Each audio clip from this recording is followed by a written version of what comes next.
আসে বা ডাকাত ধরতে আসে, সেখানেও পারমিশন নেবে প্রথমে স্টেট পুলিশের থেকে, স্টেট পারমিশন দেবে লোকাল পুলিশকে, তারপরে লোকাল পুলিশ সাথে থেকে অপারেশনটা করবে। এটা মাথায় রেখো, দিস ইজ দ্য সিস্টেম। তোমরা বিএসএফকে খিচুড়ি খাওয়াচ্ছ, তো দিল্লি পুলিশকে বিরিয়ানি খাওয়াচ্ছ, আর রাজ্যটাকে রসাতলে পাঠাচ্ছ। এটা হবে না, এটা হতে পারে না। রাজীব কুমারকে বলবো টু টেক কেয়ার, অ্যান্ড সিএসকেও। যা ইচ্ছে হয়েছে। কী করছে তোমার ডিআইবি? কে ডিআইবি ওখানে?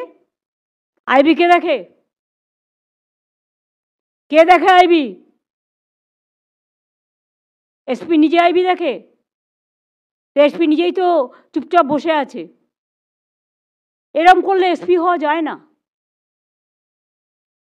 পুলিশকে গটগট করে চলতে হবে, বন্দুক চালিয়ে নয়।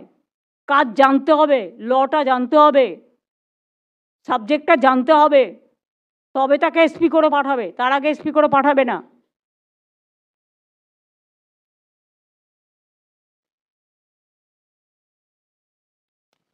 এরকম কিছু হলে আমাকে জানাবে তো ডাইরেক্ট।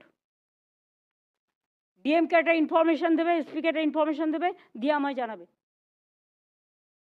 আমি সিএসকে বলবো যে আমাদের বন্দনা এখানে আছে, রাজেশও আছে, এমএসএমই সেক্টরে আমরা কর্মসংস্থান তৈরিতে নাম্বার 1, আইটি সেক্টরও ভালো চলছে, এবং আমাদের অনেকগুলো বিগ ইন্ডাস্ট্রিও আসছে।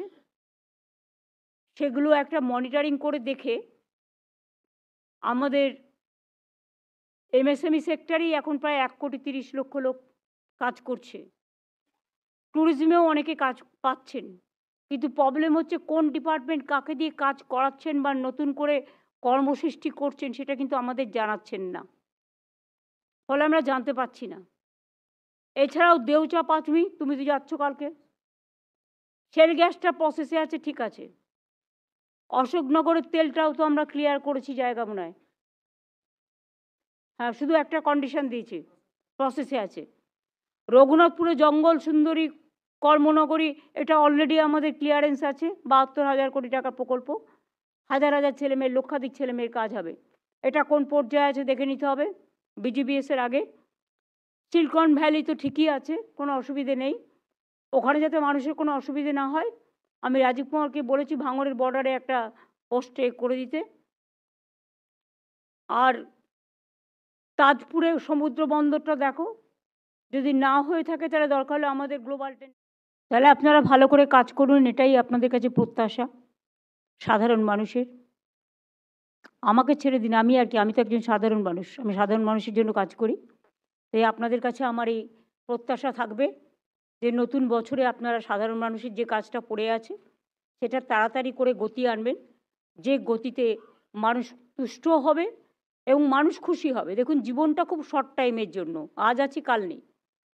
সুতরাং এই জীবনে যদি আমরা কিছু ভালো কাজ করি সেটাই পড়ে থাকবে, টাকা পড়ে থাকে না। Money is not wealth, health is wealth. এবং কাজ, যে ভালো কাজ করে মানুষ তাকে চিরদিন মনে রাখে, আর যে ভালো কাজ করে না তাদের মানুষ এমনকি ক্রিমেশন ঘাটে গিয়েও ভুলে যায়। এই কথাটা যদি মাথায় রাখেন, দেখবেন জনসেবা আপনার একটা সামাজিক দায়িত্ব। আপনার পরিবার যেমন আপনার পরিবার, সরকারটাও কিন্তু আপনার পরিবার। সবাই ঠিকমতো জেলা ব্লক থেকে শুরু করে